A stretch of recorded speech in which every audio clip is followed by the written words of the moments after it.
మనందరి కొరకు ఆయన రక్షణను ఈ లోకానికి తీసుకుని వచ్చారు. యేసుక్రీస్తు ఎవరైనంటే మనుషులందరి పాపముల కొరకు ఈ లోకంలో జన్మించిన ఆ యొక్క గొప్ప దేవుడు, సృష్టికర్త ప్రభువైన యేసుక్రీస్తు. యేసుక్రీస్తు యందు మనందరికీ కూడా రక్షణ ఉన్నది. యేసుక్రీస్తు యందు మనందరికీ కూడా వెలుగు ఉన్నది. యేసుక్రీస్తు యందు విశ్వాసం ఉంచి యేసుక్రీస్తుని ప్రభువైన యేసుక్రీస్తుని అంగీకరించిన వారు రక్షించబడతారు.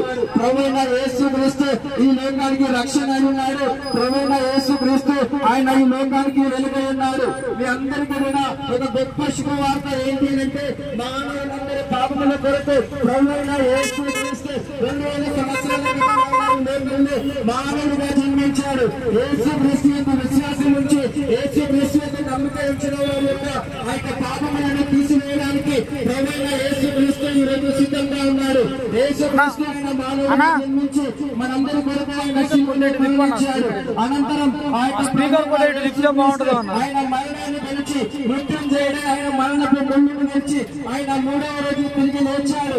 ఈ లోకంలో ప్రతి ఒక్క మనిషి కూడా పాపము చేస్తూ ఆ యొక్క పాపము జీవితంలో ఆ యొక్క పాపము ఆలోచనలో ప్రతి మానవుడిగా జీవిస్తున్నాడు. ఆ యొక్క పాపములను తీసివేసే శక్తి ఈ లోకంలో ఏది కూడా లేదు. మనుషుల పైన ఉన్న పాపం తీసివేయమంటే తప్ప ఏ మానవుడు కూడా ఒక రోజు మరణించిన తర్వాత ఆ యొక్క పరలోక రాజ్యాన్ని స్వర్గానికి చేరుకోలేడు కనుక ప్రభువైన యేసుక్రీస్తు మానవులందరినీ కూడా ఆయన ఎంతగానో ప్రేమించి ఈ లోకంలో ఆయన మానవుడిగా జన్మించారు.